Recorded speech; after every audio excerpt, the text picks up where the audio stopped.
Malapit ka na bang mag-menopause? Nararamdaman mo na ba ito? Lalo na kapag edad 40, pataas ka na. Tignan mo kung nararamdaman mo na to. May tinatawag na perimenopause. Ito yung edad 40 pataas. Malapit nang huminto ang iyong pagregla. Pero meron na itong mga sintomas at saka senyales. Bumababa na ang iyong estrogen o yung hormone ng kababaihan. Kaya, mararamdaman mo na. So, may warning signs, merong senyales o sintomas. Number 1, napakainit, hot flashes.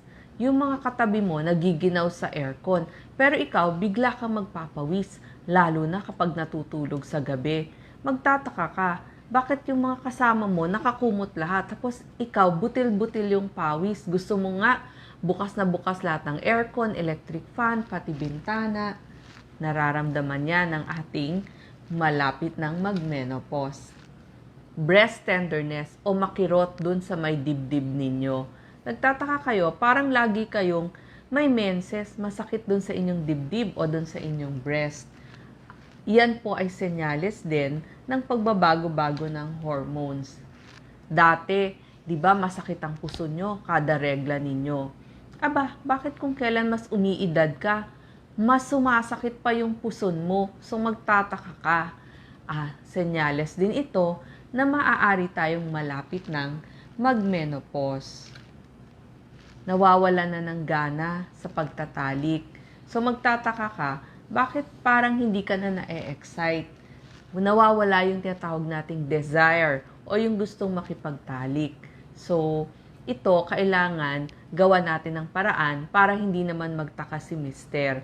So, kahit kumain muna kayo sa labas, yung mood ng inyong kwarto, i-prepare nyo na para medyo ma-enhance naman yung inyong sex drive para hindi naman magtaka o mawalan din ng gana si mister sa inyo. Fatigue, napaka mapagurin mo. Konting trabaho lang, napapagod ka na agad. Kailangan mo nang magpahinga. Parang hindi ka nakapagpahinga o hindi ka nakatulog dun sa buong gabi.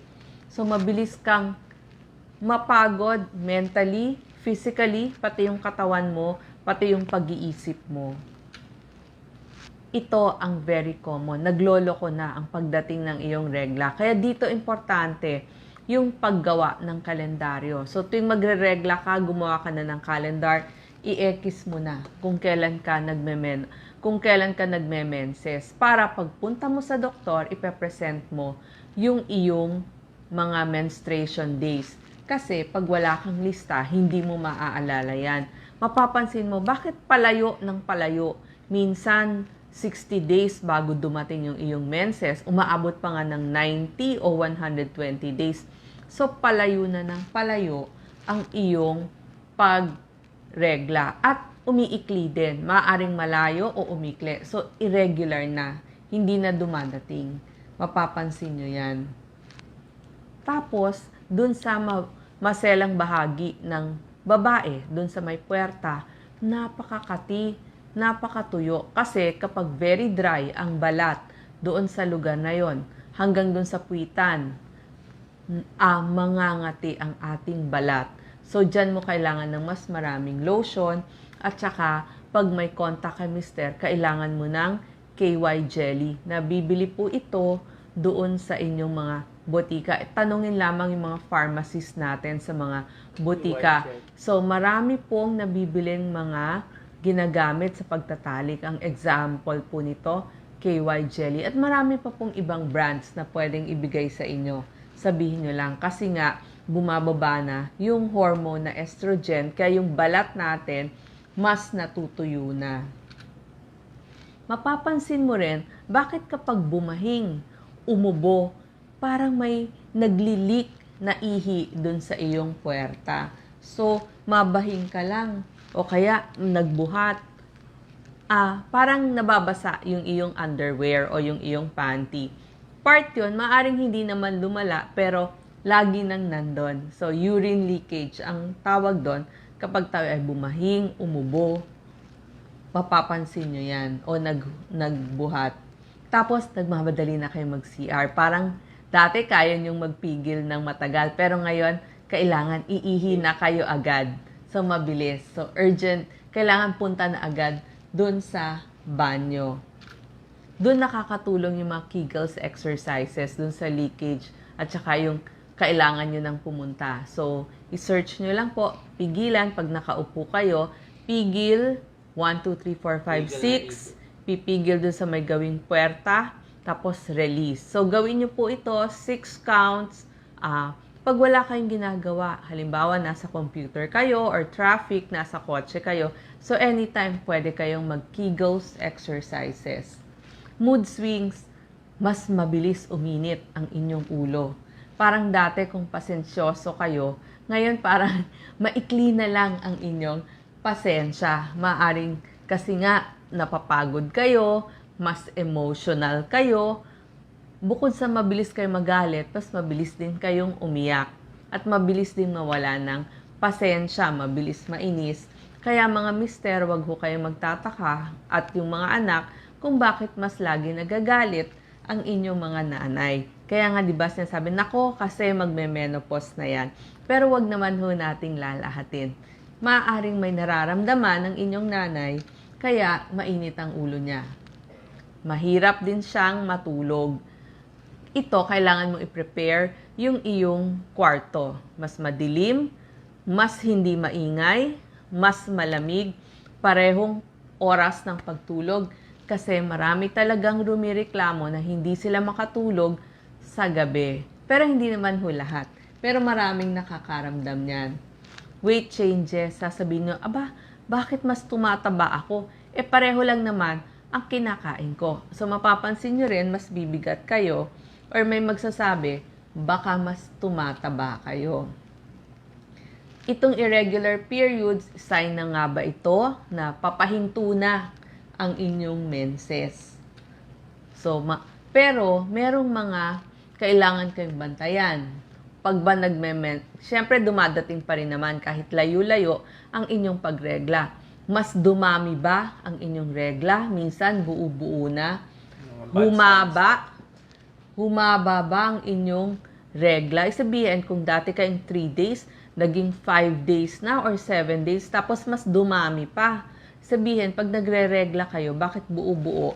O kaya naman, kailangan nyo nang gumamit ng lampins pag kayo ay nagre-regla. Dati, 1 or 2 pads a day lang kayo. So, kapag naramdaman nyo po itong lahat ng sinasabi ko, kailangan pumunta na tayo sa ating OBGYN. Tapos, sa pagitan ng inyong dalawang regla, nag-spotting kayo. Or, nag-spotting kayo pagkatapos magtalik. Tapos, dumalas na ang inyo. Di ba dapat nga, kung magme-menopause, papalayo. Mas mahahaba yung pagitan. Bakit dito, ang pagregla nyo, mas dumadalas? So, dito kailangan kumonsulta na tayo sa ating OBGYN. Maganda din, ako talaga maipapayo ko sa inyo. Kapag naramdaman nyo, yung 12 sintomas na sinabi ko, maganda po pumunta kayo sa inyong OBGYN kasi marami siyang maituturo para maibsan ang nararamdaman ninyo.